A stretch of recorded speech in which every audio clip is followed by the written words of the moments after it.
Vamos lá, meu querido aluno, começamos a tal de primeira lei de Ohm. Bom, comentários importantes. Quais? Temos muitos comentários nessa aula, principalmente de matemática básica. Eu bato na tecla. Quem não manja de matemática básica, bad news. Muito, muito, muito ruim. Então, temos que controlar bastante aí a nossa matemática básica. É bem, bem, bem importante. Então, tá. Sem enrolação, começamos. Seguinte. Nós vemos a parte de efeito Joule, né, falando assim por cima. E assim continuará.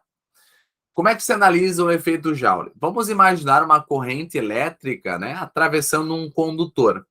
Vamos pensar uma corrente elétrica passando por um fio de cobre. Como o fio é de cobre, obviamente ele é constituído por átomos de cobre. Beleza. Só que o que eu preciso saber? Olha lá.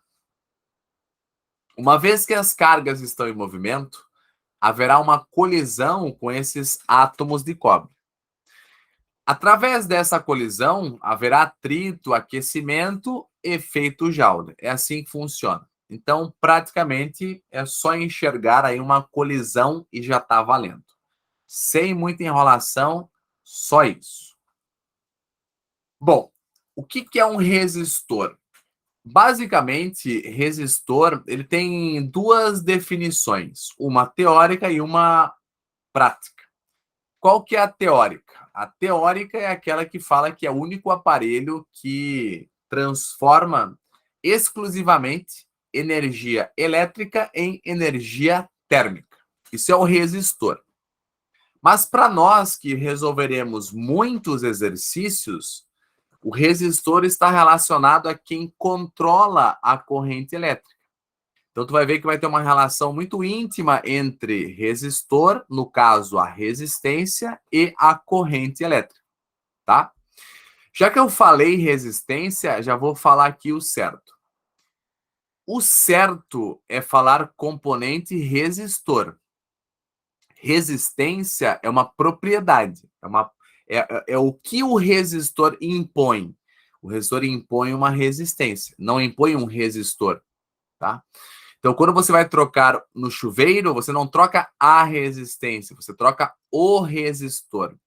Mas é claro que se você chegar numa loja, né, você não vai falar na loja, ei, moço, me dá um resistor. Prontamente o moço vai falar, tá, mas tu não quer trocar a resistência? Tu fala, não, resistor, porque resistência é a propriedade, o senhor está errado. O senhor não estudou física no ensino médio? Ok. Ia ser muito desagradável. Então aqui nós temos dentro desse aquecedor caseiro. Caseiro por quê? Porque esse aquecedor é o mais primitivo que existe, né? Ele tem ali dentro muitos resistores que, obviamente, esquentam. Só que você sabe que uma lâmpada incandescente também é um resistor. Lá dentro tem um filamento e você tem a conversão de energia elétrica também. Só que além de converter energia, esses aquecedores, que têm resistores lá dentro, eles convertem também uma parcela em luz. Aqui eu coloquei exageradamente, obviamente, aqui, né, o calor, mas nesses aquecedores normais, desses mais baratinhos, além do calor que tu converte, tem luz. Então, tu dorme iluminado, literalmente. E aqui nós temos a lâmpada clássica, né? Que aqui dentro tem um filamento de tungstênio que passa de um pouco mais de 2.000 graus Celsius emitindo a luz. Então, aqui nós temos exemplos de efeito Joule. Mas, como eu disse, né? 2 em 1. Boa, Vitória. 2 em 1. Normalmente, tu cai nessa armadilha dos aquecedores que iluminam quando tu vai para uma cidade muito fria, por exemplo, Lages, em Santa Catarina, né? Tu não é da cidade, tu chega lá, tá um frio do cão, e aí tu fala, bah, preciso de um aquecedor. Daí o vendedor vai lá, te oferece, tu nem tá ligado, então tu compra um aquecedor e um holofote. Essa aqui é a verdade, tá? Bom, aí nós vamos para a segunda versão, que é a versão que mais nos importa, que é essa daqui, ó. Veja, você tem aqui, turma, um resistor e R é a sua resistência. Entre os pontos A e B, eu vou aplicar uma diferença de potencial. Lembra que eu já conversei com vocês que a definição é bem complexa, mas a prática é o que me importa. Qual que é a praticidade da teoria? Que graças à diferença de potencial, cria-se corrente elétrica. Então, se você aplicar uma DDP entre A e B, você vai criar uma corrente elétrica que passa pelo resistor. Bom, como o resistor ele também tem a ideia de regular a corrente elétrica, ele tem uma resistência. Como é que se faz para achar a resistência? É muito fácil. Para tu achar a resistência, tu faz a razão da DDP pela corrente elétrica. Uma vez que eu sei que a unidade é ohms, fica tudo muito mais fácil. Olha, é raro, raríssimo, raríssimo o exercício que vai falar que a resistência é em volts por ampere. 99,99999% vai dar resistência em ohms. Para te falar a verdade, eu nem lembro de resolver questões onde a resistência dá em volts por ampere. Eu não lembro. Então, fiquem tranquilos que ohm é a nossa unidade-chave. Bom, vamos lá. Comentários importantes. Eu sei, tu sabe, nós sabemos que essa equação é bem importante. Eu adoro deitá-la. Eu chamo de URI, a famosa equação URI. Aí a gente fala, URI, a nossa equação incrível. Beleza. Bom, se tu for fazer uma UFSC da vida, só tem que tomar um pequeno cuidado. Qual que é o pequeno cuidado? A UFSC e vários outros vestibulares. Então, para você que vai fazer uma prova que tem formulário, pegue o formulário e já se atente quais são as letras que eles usam para representar as respectivas grandezas. Então, a Universidade Federal de Santa Catarina, a UFSC, usa V sobre I. A UFSC adora chamar DDP de V. Eu não gosto. Eu gosto de URI. Eu aprendi assim, a maioria dos livros que eu estudei usam URI, U como DDP. Então, eu mantenho U. Mas também não é o fim do mundo chamar de V. Tá? Então, vai de cada aluno. Tá? Bom, mais uma coisa. Se vocês forem procurar resoluções na internet, vai aparecer muito a seguinte ideia. Prestem muita atenção no que eu estou falando. URI não é esta equação. Esta equação é a equação que tu usa para achar a resistência de um resistor. Só que muita gente, mas muita gente, fala que URI é a primeira lei de Ohm. Na verdade, a primeira lei de Ohm não é uma equação, é uma propriedade, é uma característica, é uma teoria observada pelo George Simon Ohm. Então, o que é efetivamente a primeira lei de Ohm? Não é a equação. Mas tu vai ver que diversos exercícios, questões vestibulares falam que URI é a primeira lei de Ohm. Mas tem que tomar um cuidado, porque olha só a sacanagem. Na UFSC, inclusive, tem questões que perguntaram já sobre isso. Então, tem uma questão dessomatória que pergunta se URI só serve para a primeira lei de Ohm, ou seja, se é a primeira lei de Ohm, então isso é uma falsidade. E tem uma questão aberta, discursiva da UFSC, que também falava sobre isso, para tu falar mais sobre a equação, se é a primeira lei de Ohm, etc. Então, resumindo, URI não é a primeira lei de Ohm. URI é a equação que eu uso para achar a resistência do resistor, ou a DDP, ou a corrente. Claro que são 3 incógnitas, eu vou te fornecer 2 incógnitas. Tá, efetivamente, então, o que é a primeira lei? Essa aqui, ó. George Simon Ohm descobriu experimentalmente que existe uma classe de condutores a qual, numa dada temperatura constante, apresenta resistência elétrica constante. O que vai acontecer? Mais para frente, nós veremos que, se houver uma variação de temperatura, na maioria dos metais, influenciará numa coisa chamada resistividade. E a resistividade influenciará na resistência do resistor. Para quem já está meio que ligado, quando eu falo de resistividade, estou falando da segunda lei de Ohm, mas não é agora. É só para tu entender que a primeira lei é basicamente resistores que têm resistência constante. Ponto. Tá, o que fala a primeira lei? Resistores que têm resistência constante. Ponto. Tá, e não tem nada a ver com Uri? Bom, não é que não tenha nada a ver, é porque Uri não é a primeira lei. Aí tu vai falar assim, tá, e se eu analisar agora o Uri com R constante? Aí já é outra coisa. A partir do momento que tu sabe que na primeira lei a resistência é constante, você vai usar a equação. E aí, ao usar a equação, você vai ter consequências para esse R constante. Aí já é outra coisa, tá? Então, beleza. Resumindo, a primeira lei de Ohm descreve resistores chamados ômicos. Vamos voltar? A primeira lei de Ohm descreve resistores ômicos. O que são resistores ômicos? Com resistência constante. Isso é bem importante aí para vocês, tá? Bom, turma, para facilitar a sua vida, nós vamos fazer aqui algumas análises. Cara, é muito importante você entender assim, ó. Olha só a matemática básica bombando. Se R é uma constante, por que é uma constante? Porque estou falando de um resistor ômico, a DDP é diretamente proporcional à corrente elétrica. Se a DDP é diretamente proporcional à corrente elétrica, o que acontece com a DDP acontecerá com a corrente elétrica. Vamos dar um exemplo? Vamos dar um exemplo. Imagina que inicialmente a DDP sobre um resistor é de 3 volts. Isso implica numa corrente elétrica de 1 ampere. Se eu aumentar para 6 volts, veja que eu dobrei a DDP, logo eu vou dobrar a corrente elétrica.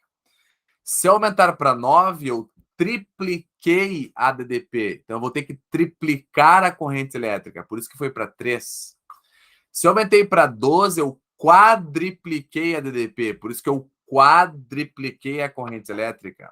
Aumentei 5 vezes a DDP, aumentei 5 vezes a corrente elétrica. Bom, se tu percebeu, com certeza vocês perceberam, porque vocês são inteligentes, que eu sei, vocês devem ter percebido que em todas as linhas, se eu dividir a DDP pela corrente, dá o mesmo valor. Ou seja, 3 por 1, 3. 6 por 2, 3. 9 por 3, 3. 12 por 4, 3. 15 por 5, 3. Esse valor é o valor da resistência. Então, no nosso exercício, a resistência vale 3 ohms, tá? Beleza.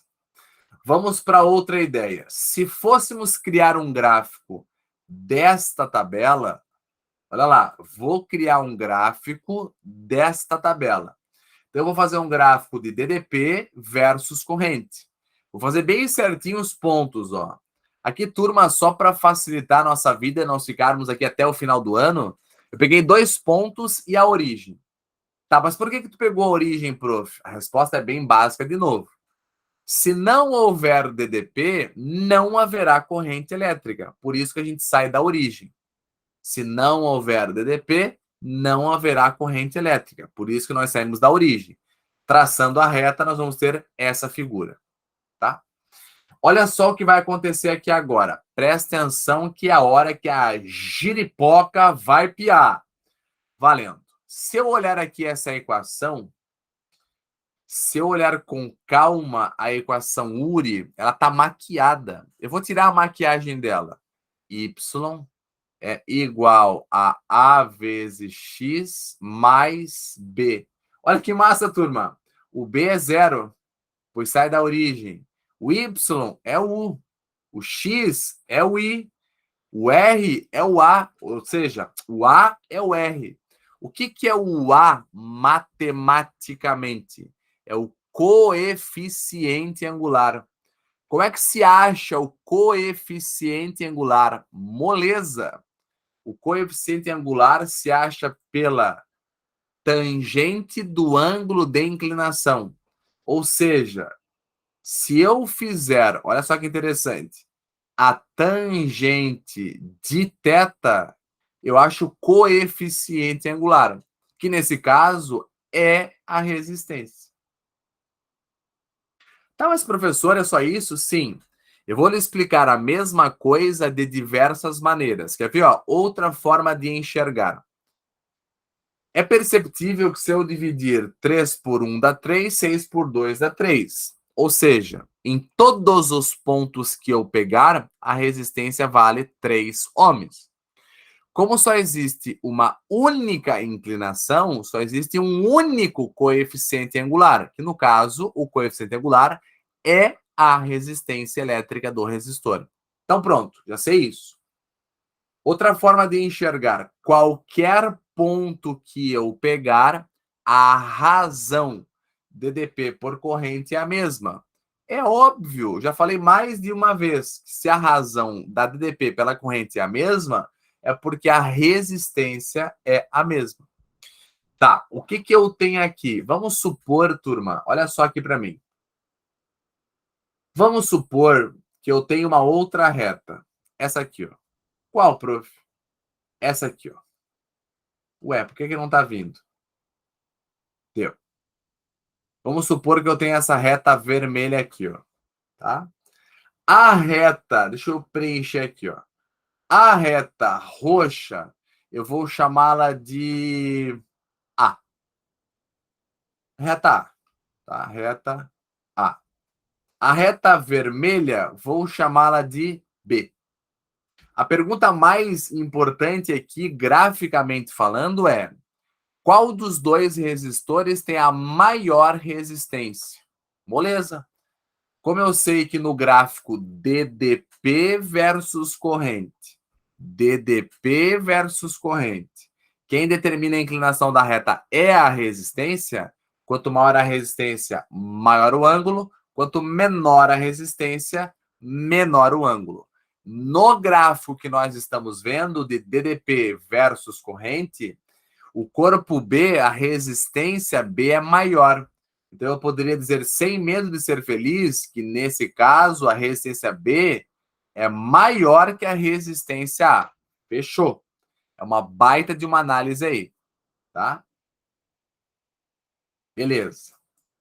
Vamos agora para os resistores não ômicos. Bom, de fato, eu já concluí o óbvio. Sempre que for um resistor ômico, só tem uma única resistência, que é o próprio coeficiente angular, que eu acho pela tangente da inclinação da reta. Como só existe um único valor de resistência, só tem uma única inclinação. Resumindo, é uma reta. Então, beleza. Se é ômico, reta. Se é ômico, reta. Se é ômico, reta. Tá aí, professor, e se não for reta? Bom, se não for reta, não é ômico. Perceba, aluno, a seguinte ideia. Eu quero que você agora se concentre aqui, ó. Vou chamar esse primeiro ponto de A de amor. Deixa eu só voltar aqui. Esse ponto é o A. Esse ponto de cima é o B. Se eu quisesse achar a resistência do ponto A, eu poderia tranquilamente, porque a equação URI não é exclusividade para resistores ômicos. Eu posso, sim, senhor, sim, senhora, também usar para não ômicos. Então, eu vou fazer resistência igual a DDP por corrente. Resistência igual a DDP 3 por 1, ou seja, 3 ohms. Vamos para o ponto B, DDP por corrente. A DDP no ponto B é 8. A resistência, a corrente é 2, então a resistência nos dará 4 ohms. Veja que deu para eu enxergar que a resistência do ponto B é maior que a resistência do ponto A. Só que agora eu vou lhe ensinar uma manha que será, inclusive, muito útil para a aula de cinemática, que é o seguinte. Veja lá. Como eu sei que no gráfico DDP versus corrente, o valor de uma única resistência representada por uma reta, olha só o que vai acontecer. Existem algumas ferramentas matemáticas avançadas que vocês aprenderão lá na universidade.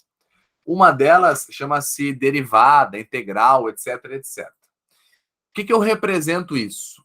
Você vai analisar essas teorias avançadas de forma simples por uma ideia bem fácil de gravar. Se você pegar os pontos A e B e traçar retas tangentes a esses pontos, tu vai ver que a reta vermelha que tangencia o ponto B é mais inclinada que a reta A. O que isso significa? Vamos voltar no tempo. No gráfico DDP versus corrente, quando for um único valor de resistência, é uma única inclinação. Por quê? Porque quando for ômico, a resistência é constante e você acha pela tangente da inclinação da reta. Mas como a figura, a reta B é mais inclinada, visualmente eu já sei então que a resistência B é maior que a resistência A. Lembrando que é no gráfico DDP versus corrente. Então eu nem precisaria ter feito a conta URI para o ponto A e para o ponto B, porque visualmente eu já saberia disso. Vocês podem encontrar, turma, essa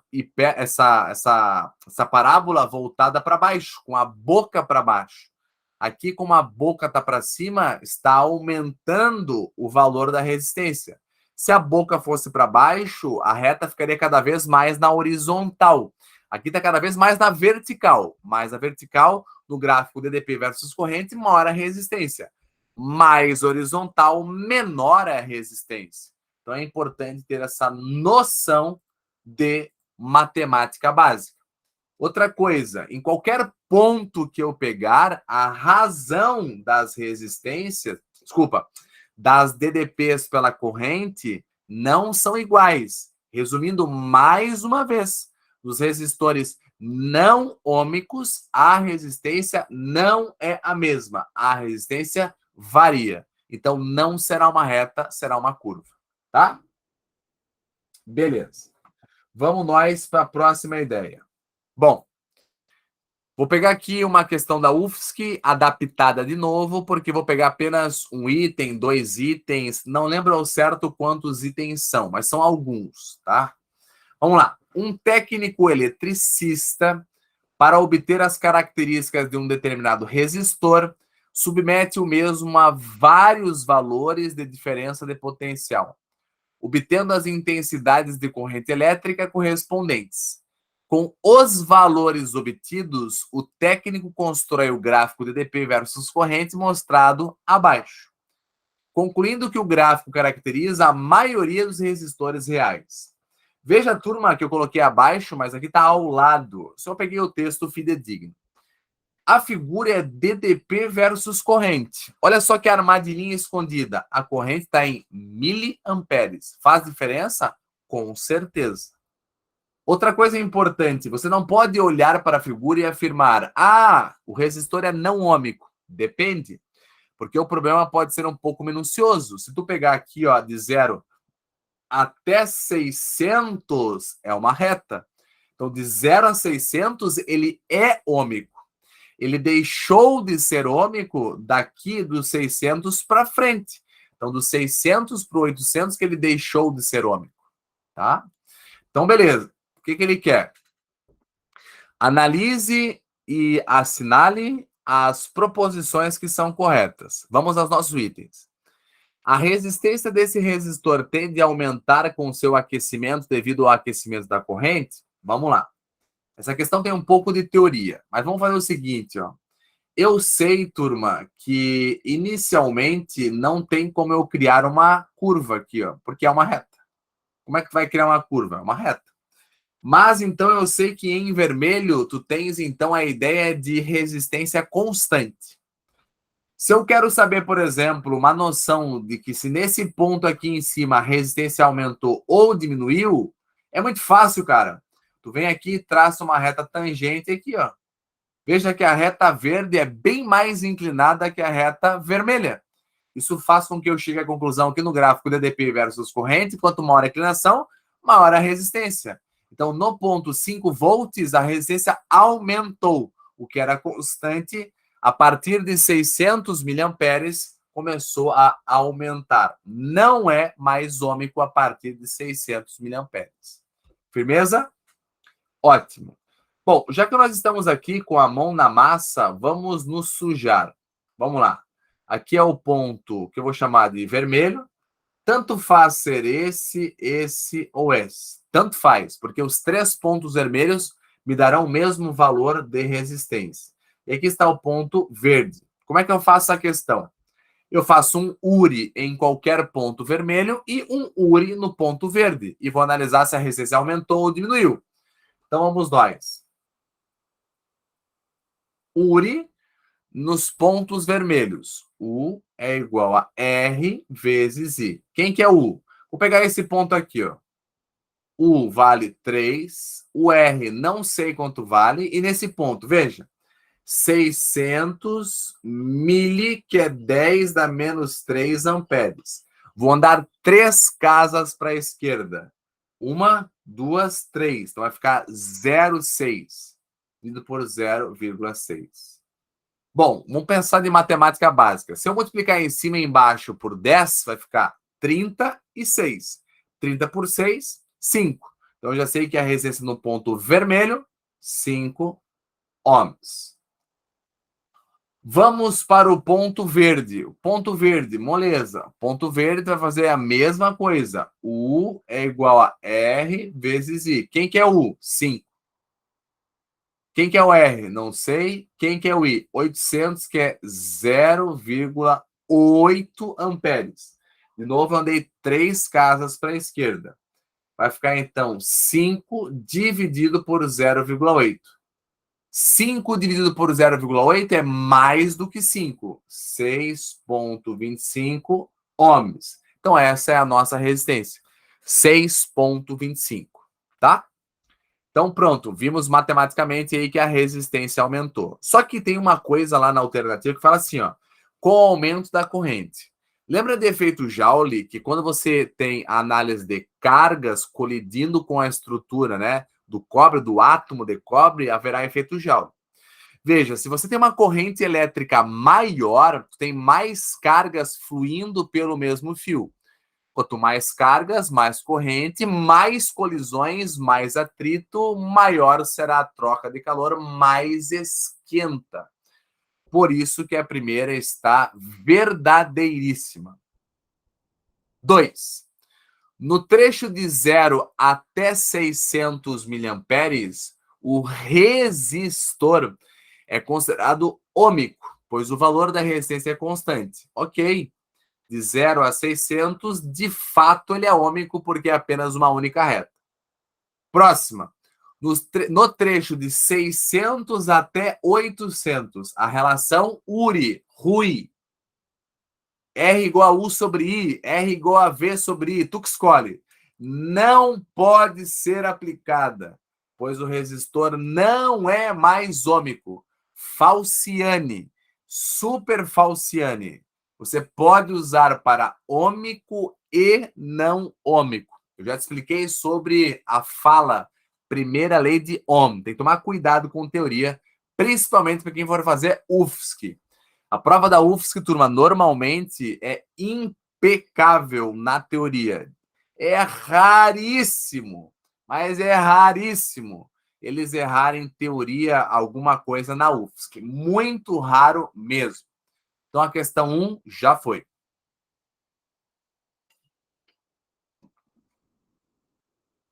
Questão 2. O FPR. Vamos lá. A indústria eletrônica busca produzir e aperfeiçoar dispositivos com propriedades elétricas adequadas para as mais diversas aplicações. O gráfico a seguir ilustra o comportamento elétrico de 3 dispositivos eletrônicos quando submetidos a uma tensão de operação entre seus terminais, de modo que por eles circula uma corrente elétrica. Com base na figura anterior, assinale a alternativa correta. Vamos lá. Primeiramente, eu preciso enxergar umas coisas aqui importantes que, na hora de resolver a questão, podem ser uma armadilha. Eixo Y, miliamperes. Eixo X, volts. Perceberam que houve uma inversão nos eixos, tá? Então tem que tomar cuidado na hora de coletar dados. Bom, o que eu sei? Vamos lá. Eu tenho absoluta certeza que o dispositivo 2, ele é não ômico. Porque em nenhum momento da figura ele é reta. Então, 100% de certeza que o dispositivo 2, que é essa linha do meio aqui, ó, essa linha do meio, me fala que ele é não ômico. Assim como eu tenho uma certeza absoluta, sem precisar fazer conta nenhuma, que o resistor número 1 é ômico, porque tem uma reta aqui, ó. Então ele é ômico. Mas o D3 é o sapeca. Veja que o D3 ele começa não ômico e daqui até aqui ele se comporta como ômico. Então, por isso que é bem importante você estar atento às perguntas, às alternativas. Tem que ler com calma. O dispositivo D1 é não ômico. Bom, lembra que o dispositivo 1 é o único que eu tinha certeza absoluta que era ômico.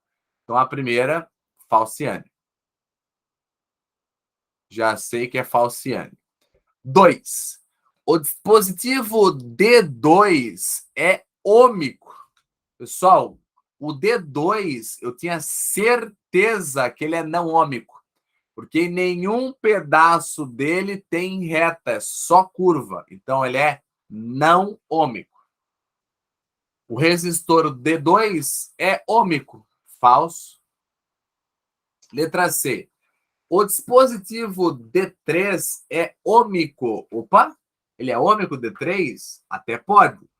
Na faixa de menos 10 a 10 positivo volts. Então, vamos ver. O D3 está aqui, ó. Vamos olhar com calma aqui, ó. Em qual pedaço esse danado é ômico? Daqui até aqui. Que vai a DDP de menos 10, está aqui, a 10. Fechou? Então, o dispositivo D3, ele é ômico de menos 10 volts a 10 volts. Tá perfeita a informação. Vamos seguir o resto. D3 é ômico na faixa de menos 10 até mais 10. E sua resistência vale meio quiloohm. Tem que fazer quanto? Tem que dar meio quiloohm ali a resistência. Então, vamos lá fazer continha. Qual conta, prof? URI? U igual a R vezes I. Só que daí agora, turma, pegue um ponto, né? Ó, D3. Vou pegar esse ponto aqui que tá bem fácil, ó. 5 miliamperes, 10 volts. Então, no lugar do 10, porque são aqui, ó, 10 volts, 5 miliamperes. Então, 10 volts igual a R vezes 5 miliamperes. 5 vezes 10 na menos 3. Lembrando que é para transformar de milha para metros, ou dividir por 1000, ou multiplicar por 10 a menos 3. Então, vai ficar R é igual a 10 dividido por 5. Ó, esse 10 na menos 3, se eu quiser, já posso mandar para cima como 10 na 3. Vai ficar 2 vezes 10 na 3. 10 na 3 quilos. Então, a resistência, 2 quilo-ohms. Pelo que eu me lembro, não é a resposta. 2 quilo-ohms, tá? Então, agora, turma, vou ver lá a resposta. Não. Letra C não dá 2 kΩ. Letra D. O dispositivo D1, ele é ômico. Opa, o dispositivo D1 é ômico? Sim, eu tenho certeza. Opa, desculpa. E na faixa de menos 30 a 30, em qualquer faixa que seja, porque ele é inteiro ômico, a resistência vale 6 kΩ? Vamos lá.